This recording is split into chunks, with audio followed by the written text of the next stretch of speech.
올 한 해 잘 보내셨습니까? 보는 것만으로도 반갑죠. 옆에 있는 분들을 보시는 것이 여러분에게 또 은혜가 되기를 원합니다. 요셉은 의롭고 경건한 사람입니다. 이제 마리아라고 하는 처녀와 약혼을 하고 이제 결혼할 날짜만을 기다렸는데 요셉에게 들려온 소식은 자기 아내 될 마리아가 임신하였다는 소식입니다.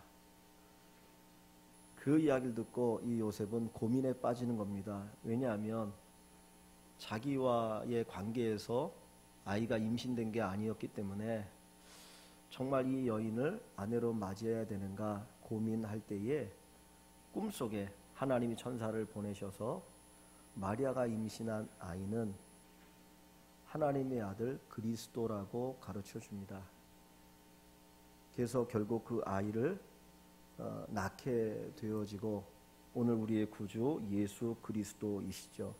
오늘 본문에 보면 천사를 통해서 이 요셉에게 예수님이 누구인지를 우리에게 가르쳐 주시는데, 예수님의 탄생을 맞이하는 이 성탄절에 정말 이 땅에 인간으로 오신 그 예수님이 어떤 분인지를 새롭게 다시 한번 깨닫는 시간이 되기를 원합니다. 첫째로 예수님은 성령으로 잉태되신 분입니다. 1장 18절 말씀 함께 봅니다. 1장 18절입니다. 예수 그리스도의 나심은 이러하니라. 그의 어머니 마리아가 요셉과 약혼하고 동거하기 전에 성령으로 잉태된 것이 나타났더니 성령으로 잉태되었다 그랬습니다. 또 20절 말씀에 이 일을 생각할 때 주의 사자가 현몽하여 이르되 다윗의 자손 요셉아 내 아내 마리아 데려오기를 무서워하지 말라. 그에게 잉태된 자는 성령으로 된 것이라. 일반적으로 사람이 태어난 것은 부부의 사랑의 결과 열매로 태어납니다. 그런데 오늘 본문은 예수님은 마리아와 요셉의 사랑으로 태어나신 분이 아니라 성령으로 잉태낸 분이라고 말씀합니다. 이 이야기는 즉 하나님이 사람이 되셨다는 것을 가르쳐 줍니다. 마리아의 배를 통해서 이 땅에 오셨지만 그분은 인간의 어떤 그런 자손으로 태어난 것이 아니고 하나님이 사람이 되신 사건입니다. 그러면 왜 하나님이 사람이 되셨을까요? 고린도전서에는 예수님이 인간이 되신 것을 하늘의 부를 버리고 가난하게 되셨다. 우리를 부하게 하시기 위해서 가난하게 되셨다라고 말씀하고 있거든요. 그런데 사실 하나님이 인간이 되셨다라고 하는 그 표현은 부자가 가난한 자가 되었다고 하는 표현과는 비교할 수 없습니다. 하나님이 인간이 되셨다. 만약에 여러분의 집에 기르는 고양이나 개가 있는데 그 고양이 개가 너무나 사랑스러운 거예요. 정말 대화도 나누고 싶고 뭔가 통하고 싶은데 이 사람이고 동물이기 때문에 안 통하거든요. 그런데 내가 그것을 너무너무 사랑하니까 내가 개가 되어서 한번 통해보고 싶다. 그런 마음을 가져본 적이 혹 있습니까? 아마 그런 생각을 해본 사람은 한 사람도 없을 겁니다. 하나님은 창조주요, 인간은 피조물입니다. 그 이야기 뭐냐면 마음에 안 들면 인간 쓸어버리고 또 만들면 될 수 있는 존재라는 거예요. 그런데 하나님께서 그와 같은 피조물이 인간이 되셨다고 하는 것은 그만큼 하나님이 인간을 사랑한다는 거예요. 오늘 성령으로 잉태되었다고 하는 것은 예수님이 인간이 되어서 이 땅에 태어나셨다고 하는 것은 하나님이 우리를 그만큼 사랑하신다. 하나님이 여러분을 그렇게 한없이 사랑하신다고 하는 그 사실을 보여주는 사건이 예수님의 탄생입니다. 우리가 종종 누군가를 사랑합니다. 부모가 자식을 사랑하고 또 누군가를 사랑하게 되어질 때에 사랑이 전달되기 위해서는 그 상대방의 어떤 그 자리로 내려감이 필요합니다. 나를 낮추지 않고는, 상대방을 이해하지 않고는, 상대방이 그 자리로 내려가지 않고는 사랑이 전달되지 않습니다. 부모님들이 자식을 사랑합니다. 자기가 낳은 자식이고 정말 애를 쓰면서 길렀기 때문에 한없이 사랑합니다. 그런데 자식들은 종종 이런 얘기합니다. 나는 부모님의 사랑을 받지 못했습니다. 부모님은 나를 사랑하는 것 같지 않아요 왜 그런 이야기를 할까요? 부모는 부모의 방식대로 자녀를 사랑하기 때문이에요. 그 사랑이 자녀에게 전달되지 않기 때문에 자녀들은 부모로부터 사랑받지 못했다라고 생각하는 거죠. 내가 상대방의 자리로 내려갈 때 사랑이 전달됩니다. 사랑하기 위해서는 때로는 우리의 생각을 바꿔야 합니다. 우리의 생활 습관을 바꿔야 될 때가 있습니다. 그런데 여러분이나 제가 경험하는 것은 나의 생각을 바꾸고 생활 습관을 바꾸는 것이 쉽지가 않다는 거예요. 내가 조금만 생각을 바꿔서 상대방을 이해한다면 정말 더 사랑할 수 있을 텐데, 그 사랑이 전달되어질 텐데 자녀들이 이해하지 못하는 방식으로 사랑하다 보니까 사랑이 전달이 되지 않는 거죠. 생각을 바꾸는 것, 상대방의 편에서 생각하는 것 얼마나 어렵습니까? 근데 하물며 그것도 어려운데 하나님이 인간이 되신다고 하는 것은 이거는 어마어마한 사건입니다. 우리를 이해하시기 위해서, 우리에게 사랑을 주시기 위해서 하나님이 인간이 되신 겁니다. 우리가 때때로 하나님의 사랑을 의심할 때도 있습니다. 내가 예수를 믿는데, 하나님이 나를 사랑한다는데 내가 왜 이런 어려움과 아픔과 고통을 당해야 되는가? 예수 안 믿는 사람들도 잘 사는데 왜 나는 이런 어려움 속에 살아가야 되는가? 때로는 의심이 듭니다. 그때 다시 한번 생각해 보십시오. 하나님이 나를 위해서 인간이 되셨다. 그만큼 하나님이 나를 사랑하신다. 다시 한번 되새길 수 있기를 원합니다. 요한복음 3장 16절은 이렇게 말합니다. 하나님이 이처럼 세상을 사랑하사. 그 이처럼이라고 하는 것은 사랑의 강도를 얘기하죠. 하나님의 사랑이 얼마나 큰가 하는 것을 이야기하는데, 하나님이 세상을 이처럼 사랑하사 독생자를 주셨으니, 독생자의 아들을 우리에게 주실 만큼, 인간이 되게 하실 만큼 하나님은 우리를 사랑하십니다. 우리가 아무리 힘들고 어려워도 결코 하나님의 사랑을 의심하지 않을 수 있기를 원합니다. 하나님의 사랑이 어디 있느냐? 정말 하나님 나를 사랑할까 의심이 들 때마다 아기 예수로 이 땅에 오신 예수님을 생각하기를 원합니다.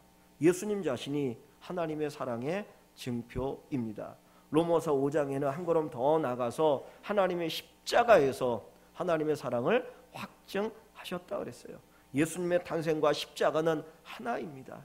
그 십자가를 통해서, 예수님의 탄생을 통해서 주님이 나를 한없이 사랑한다고 하는 그 사랑의 손길을 경험할 수 있기를 소원합니다. 성육신, 이것은 하나님의 무한하신 사랑입니다. 하나님이 인간이 되셨다. 이것만큼 큰 사랑이 없다는 거예요. 사람은 사랑의 존재죠. 사랑하며 사랑하는 것이 인간입니다. 그런데 사람의 사랑은 배신이 있는 사랑입니다. 그렇게 대단한 사랑도 돈 앞에서 휴지 조각처럼 버려지는 것을 우리는 종종 봅니다. 그렇게 대단한 사랑도 어느 순간에 정말 그것이 고통이 되어지고 미움이 되는 것을 우리가 종종 보기도 합니다. 또는 내가 나의 모든 것을 바쳐서 사랑한다고 하지만 사실은 그렇게야 사랑하지 못하는 우리의 연약함을 보기도 합니다. 베드로는 예수님의 수제자였습니다. 예수님의 큰 사랑을 받았습니다. 예수님이 이제 십자가에 죽으실 것을 말씀할 때에 나는 주님과 함께 죽음의 자리에도 가겠다라고 고백했던 제자입니다. 그런데 그 베드로가 예수님이 그 대제사장의 집에 끌려갔을 때 그 모닥불 앞에서 거기에 모여있는 사람들 가운데 한 여종의 그 말에 예수님을 부인합니다. 그리고 저주까지 합니다. 베드로가 예수님을 사랑하지 않아서인가요? 아니요. 그 사랑에 한계가 있었기 때문입니다. 이것이 인간의 사랑입니다. 인간의 사랑은 조건적인 사랑이죠. 한계가 있는 사랑이죠. 그러나 하나님의 사랑은 무한합니다. 영원합니다. 변하지 않습니다. 그것이 바로 하나님이 인간이 되신 사건을 통해서 우리에게 보여주시는 사랑입니다.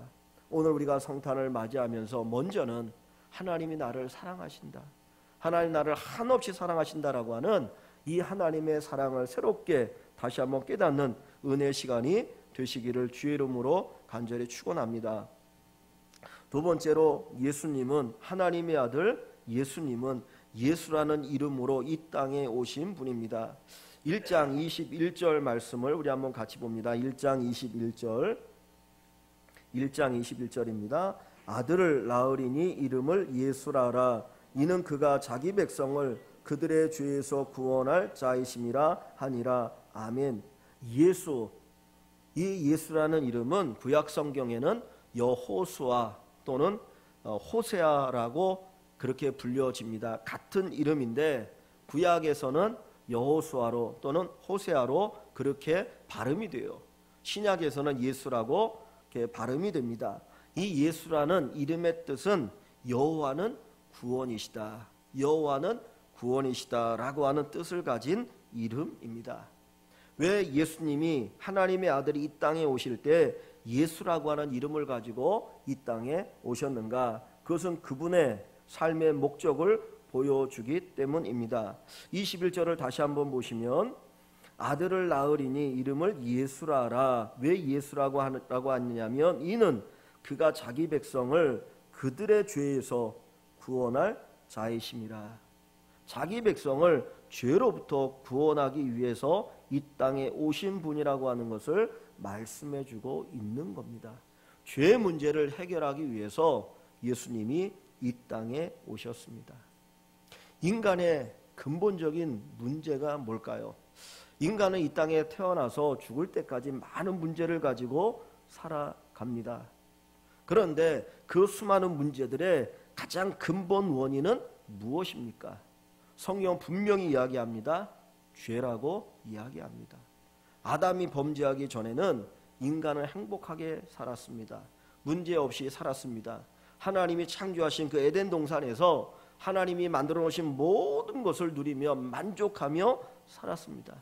그런데 하나님같이 되려고 하는 그 탐욕에 빠져서 선악과를 따먹는 순간 인간은 죄를 범했고 타락하게 되었고 모든 관계가 단절되었습니다. 하나님과의 관계가 단절되었고 하와의 관계, 인간과의 관계가 단절되었고 자연과의 관계가 단절되었고 자기 자신과의 관계가 단절되었습니다. 관계가 단절되어진 것, 그것은 바로 죄의 결과이고 그때부터 이 세상에 여러 가지 문제가 생기기 시작합니다. 그렇게 사랑했던 아내와 남편인데 죄를 짓고 나니까 미움의 감정이 들어왔습니다. 저 하와 때문에 내가 범죄했다라고 아담은 하와에게 범죄의 원인을 돌려대죠. 또 하와는 하나님에게 범죄의 원인을 돌려댑니다. 하나님이 지으신 그 뱀이 나를 꼬여서 선악과를 따먹었다라는 거예요. 하나님과의 관계가 단절됩니다. 인간과의 관계가 단절되어집니다. 자연과의 관계가 단절되어지고 세상에 있는 모든 자연이 거기서부터 어그러지고 변화되어지기 시작하는 겁니다. 그때부터 인간은 병들어 갑니다. 인간은 고통이 찾아옵니다. 그리고 마지막에는 죽음이 찾아옵니다. 우리는 단순히 현상적인 문제만 보지만 그 문제의 가장 근본 원인은 죄입니다. 죄의 문제가 해결되지 않으면 결코 인간의 모든 문제가 해결될 수가 없다라는 거예요. 그래서 예수님이 이 땅에 오셨는데 이 땅에 오셔서 뭐를 해결했느냐? 바로 죄의 문제를 해결하신 거예요. 예수님 당시에 제자들이나 사람들은 정치적인 문제가 가장 중요하다고 생각했어요. 로마의 압제 가운데 있었기 때문에 로마로부터 해방되기만 하면 우리는 살만하다라고 생각했고 그러면 행복할 것이라고 생각했습니다. 우리가 4년마다 5년마다 속는 것이 있죠. 내가 좋아하는 대통령을 뽑으면 국회의원을 뽑으면 삶이 나아질 거라고 생각하고 살만할 것이라고 생각합니다. 그러나 뽑아놓고 나면 또 우리는 후회할 때가 많이 있어요. 정치가 우리의 문제를 해결해 주는 것이 아닙니다. 나름대로 어느 정도의 문제를 해결하지만 근본적인 문제는 죄의 문제입니다. 죄의 문제가 해결되지 않으면 인간은 아무리 환경이 좋아도 또 타락하고 어둡고 죄악된 세상을 만들어 갑니다.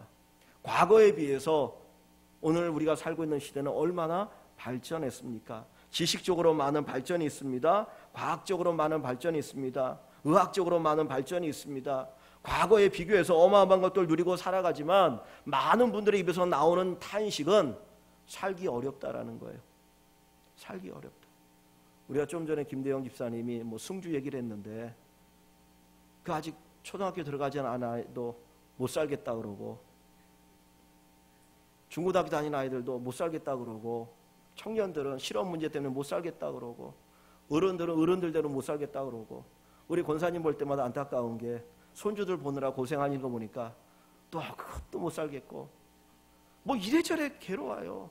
분명히 사회가 더 발전했는데 더 편리한 것 같은데 사람들이 입에서 나오는 탄식은 못 살겠다 못 살겠다 못 살겠다라는 거예요. 그 발전이 우리의 근본적인 문제를 해결해 주는 것이 아니라는 거예요. 인간의 가장 근본적인 문제는 죄의 문제입니다. 죄의 문제입니다. 제자들은 로마로부터 해방되어지면 행복할 것이다. 근데 주님은 아니라는 걸 아시잖아요. 그래서 정치적인 메시아로 오신 것이 아니라 인간이 가지고 있는 가장 근본적인 그 죄의 문제를 해결하기 위해서 이 땅에 오심을 이야기하고 계시고 그 문제를 해결해 주십니다. 로마서 3장 10절에 보면 의인은 없나니 하나도 없다 그랬어요. 모든 사람이 다 죄인입니다. 죄의 문제를 해결해야 합니다. 그래서 예수님이 그 죄의 문제를 해결해 주십니다. 바울이라고 하는 사람은 대단한 사람이었습니다. 그런 율법적으로 살았던 사람이고 학문 지식으로도 뛰어났던 사람이고 가문도 아주 좋은 사람입니다. 그래서 자기는 죄가 없는 사람인 줄 알았어요. 근데 바울이 로마서 7장 8장에 가보면 자기가 죄인이라는 것을 깨닫습니다. 뭘 보고 깨달았냐면 자기 안에 있는 탐심으로 인해서 죄인이라는 것을 알았어요. 그는 겉으로는 정말 죄에 안 짓고 살았어요. 그런데 내 안에 있는 그 탐심, 그것을 보니까 내가 죄인이구나, 나도 지옥에 갈 수밖에 없는 죄인이구나, 예수 그리스도가 내게 필요하구나, 그것을 깨달았고 그런 무릎을 꿇었습니다. 오늘 우리 인간은 죄인입니다. 이 죄 문제가 해결되지 않으면 결코 인간은 행복할 수가 없습니다. 그래서 예수님은 어떻게 보면 정말 무기력한 존재처럼 십자가에 달려 죽으셨지만 그분은 인간의 죄를 해결하기 위해서 십자가에 달리셨고 인간의 죄의 문제를 해결하기 위해서 이 땅에 오신 분입니다. 죄의 문제가 해결되지 않고는 결코 인간의 문제가 해결될 수가 없습니다. 마태복음 11장 28절에 수고하고 무거운 짐진 자들아 다 내게로 오라 내가 너희를 쉬게 하리라. 주님께서 우리의 죄의 문제, 죄의 짐을 해결해 주십니다. 여러분, 죄의 짐을 짊어지고 가시지 않습니까? 그것 때문에 힘들어하지 않습니까? 죄책감에 빠져 있지는 않습니까? 주님 앞에 내려놓으십시오. 주님이 해결해 주십니다. 천주교에는 고해 성사라는 게 있죠. 고해 성사라는 게 있는데 천주교인들은 그 죄를 지으면 이제 신부에게 찾아가서 신부에게 자기의 죄를 털어놓습니다. 그럼 신부가 당신의 죄가 다 용서받았습니다. 그러면 용서받은 거예요. 그렇지 않으면 죄를 짊어지고 살아가는 거잖아요. 그러나 그건 성경적이 아닙니다. 예수님이 십자가에서 예수님이 이 땅에 오셔서 우리의 죄의 문제를 해결해 주셨기 때문에 저와 여러분들이 주님 앞에 우리의 죄를 고백하기만 하면 주님은 우리의 모든 죄를 다 용서해 주십니다. 죄의 문제의 해결을 위해서 주님은 이 땅에 오셨습니다. 인간에게는 두 개의 죽음이 있습니다. 하나는 육신이 죽는 죽음입니다. 육신과 영혼이 분리되어지는 것을 죽음이라고 이야기합니다. 어느 의사들이 뭐 이제 나름대로 실험을 하면서 사람이 죽기 전과 죽기 후에 이렇게 무게를 재봤대요. 근데 몇 그램의 차이가 난답니다. 그래서 어떤 의사는 그 몇 그램이 영혼의 무게라고 이야기하는 분들이 더러 있더라고요. 그건 모르겠습니다. 성경이 얘기하는 게 아니니까. 근데 죽음이라고 하는 것은 영혼과 육체가 분리되어지는 것이 죽음이거든요. 우리가 아는 죽음입니다. 그런데 인간의 죽음은 이것으로 끝나는 것이 아닙니다. 한 번 죽는 것은 사람에게 정하신 것이요. 누구나 반드시 한 번은 영혼과 육체가 분리되는 죽음을 맞이합니다. 그런데 이후에 또 다른 죽음이 있다라는 거예요. 요한계시록에 보면 둘째 사망 곧 불못이라 그랬어요. 두 번째 죽음이 있는데 그 죽음을 불못 지옥이라고 이야기해야 합니다. 죄의 문제가 해결되지 않으면 두 번째 죽음을 맞이해야 됩니다. 불못에 들어가는 죽음을 맞이해야 합니다. 합니다. 요즘 가끔 그 TV를 보면 이렇게 화산을 이렇게 막 용암이 끓어오르는 화산을 이렇게 촬영한 것들을 보여주는 영상들이 있습니다. 정말 그 뜨거운 마그마가 막 끓어오르면서 언제 폭발할지 모르는 그 화산의 모습을 보는데 그 지옥 유황불이 그런 모습일 수도 있겠다라고 생각을 할 수 있습니다. 누가복음에 보면 어느 부자와 거지 나사로의 이야기가 나옵니다. 주님이 하신 말씀이죠. 이 부자가 죽어서 지옥에 갔는데 저 멀리 보니까 천국의 아브라함과 거지 나사로가 함께 있는 모습을 보았습니다. 그때 그가 외쳐서 한마디 간절하게 요청하는 게 있는데 손끝에 물 한 방울을 적셔서 내 혀에 떨어뜨려 좀 서늘하게 해달라고 요청을 합니다. 근데 그것도 허락되지 않거든요. 여러분 생각해 보십시오. 물 한 방울이 내 혀에 떨어진들 그것이 내 몸을 서늘하게 할 수가 있겠습니까? 근데 부자는 그 물 한 방울만이라도 내 혀에 떨어뜨려서 좀 서늘하게 해달라고 요청을 합니다. 그 이야기는 그만큼 지옥의 고통이 크다라는 거예요. 죄의 문제가 해결되지 않으면, 예수를 영접하고 믿지 않으면 우리 모든 인생은 그곳으로 갈 수밖에 없는 운명이었다는 거예요. 근데 주님께서 그 운명의 핸들을 틀어서 우리를 하여금 천국에 가도록 하시기 위해서 이 땅에 오신 날이 성탄절입니다. 인간 스스로는 결코 죄의 문제를 해결할 수 없습니다. 오직 하나님만이 이 문제를 해결할 수 있습니다. 그래서 예수님이 이 땅에 오셔서 친히 제물이 되셔서 우리의 죄값을 지불하시고 우리를 구원해 주십니다. 그래서 우리는 성탄절을 기뻐합니다. 예수님을 기쁨으로 환영합니다. 예수님이 이 땅에 오신 두 번째 이유가 무엇입니까?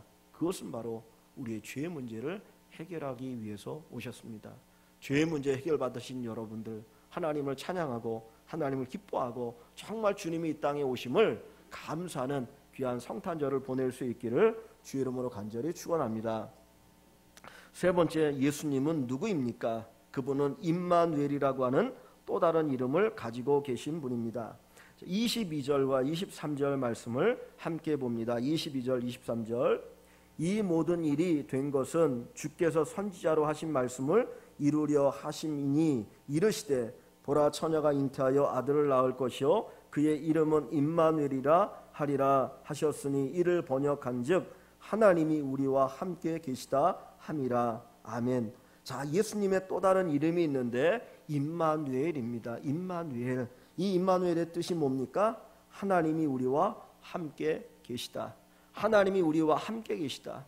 그러니까 하나님이 인간이 되신 사건은 우리를 구원하기 위한 사건일 뿐만 아니라 우리와 함께 하시기 위한 사건입니다. 근데 이 임마누엘이라고 하는 이 이름이 나오는 이 본문의 말씀이 이사야 7장 14절에 나오는 말씀을 인용하고 있어요. 이사야 7장 14절에 하나님께서 이런 징조를 주시겠다라고 이야기하셨고 그 징조가 이루어졌다고 하는 것이 오늘 예수님의 탄생입니다. 근데 이사야 7장에 가보면 어떤 사건이냐면 아하스라고 하는 왕이 나와요. 이 아하스라고 하는 왕은 사실은 좋은 왕이 아닙니다. 좀 악한 왕이거든요. 근데 그때에 북쪽에 있는 이스라엘, 북이스라엘과 아람이라고 하는 두 나라가 연합해서 남쪽 유다를 치는 거예요. 아하스가 왕인 그 남쪽의 유다를 칠 때에 이 남쪽 유다의 힘으로는 그 두 나라의 군사들을 대적할 수가 없었어요. 그래서 고민하고 있을 때에 하나님이 선지자를 통해서 말씀하시길 내가 도와주겠다라고 하는 그 약속의 말씀으로 이 징조를 보여줍니다. 징조를 구하라고 하는 거예요. 그러나 아하스는 구하지 않거든요. 그때 하나님께서 내가 이런 징조를 주겠다. 처녀가 잉태해 아들을 낳을 것이다. 임마누엘이라 하리라. 그리고 승리를 하나님 베풀어 주십니다. 근데 그 예언의 말씀을 오늘 예수님이 태어나는 이 사건 속에서 처녀가 잉태하여 낳는 것 임마누엘로 말씀하고 계십니다. 이것은 우리에게 무엇을 말씀하고 있느냐? 하나님이 인간해지신 사건은 우리의 죄를 구원하실 뿐만 아니라 우리로 하여금 하나님의 보호를 경험하게 하신다는 거예요.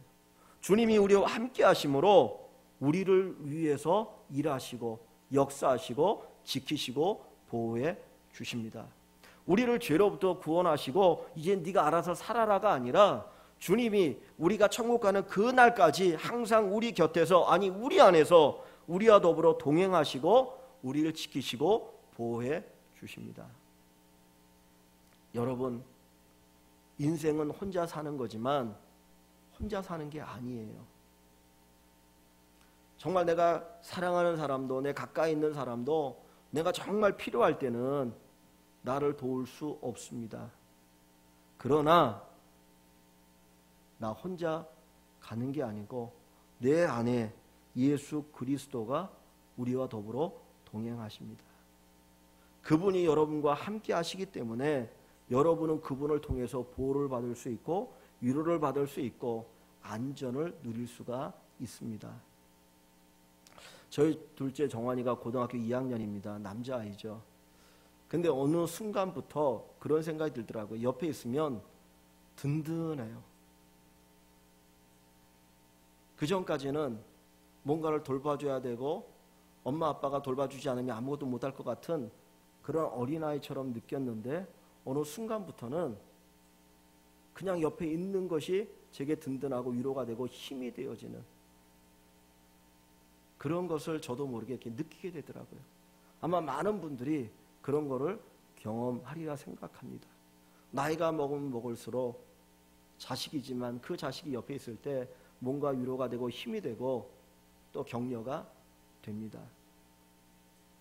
자식도 나와 함께하는 그것만으로도 내게 힘이 된다면 전능하신 하나님이 나와 함께 하심이 얼마나 큰 힘이 되고 위로가 됩니까? 하나님은 여러분들의 보호자십니다. 여러분을 위로해 주십니다. 이 아하스 때의 전쟁 가운데 임마누엘의 이 예언을 주신 것처럼 우리의 삶이 어떻게 보면 전쟁터와 같습니다. 언젠가 일이 있어서 이른 아침에 전철을 타고 가는데 정말 숨이 막힐 지경이더라고요. 많은 사람들이 그 출근하기 위해서 그 전철에 탔는데 정말 옆에 있는 사람의 숨소리가 내 귀에 들려올 때 정말 발딜 틈 없이 움직일 수도 없이 몇 장걸 가야 되는 그 삶의 현장이 오늘 우리가 살고 있는 삶의 현장입니다. 치열합니다. 또 저녁에 돌아올 때는 파김치가 되어서 정말 힘이 쭉 빠진 가운데 집으로 돌아오는 수많은 현대인들의 모습을 보면 전쟁터가 바로 여기구나, 여기가 전쟁터구나 하는 것을 생각할 수 있습니다. 얼마 전에 부산의 어느 한 회사에서 구조조정을 한다고 하잖아요. 갓 입사한 지 1년, 2년 되지 않은 그 청년들까지 명태에 내몰리는 이 현실을 우리가 봅니다.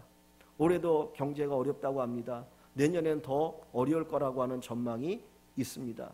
미국에서 금리를 올리면서 또 가계부채가 많은 우리나라 사람들이 그것 때문에 또 큰 타격을 받을 수 있고 또 기업들이 큰 타격을 받을 수 있다라고 하는 전망이 우리 안에 있습니다. 정말 과거에도 힘들었고 지금도 힘들고 앞으로도 힘들 거라고 이야기합니다.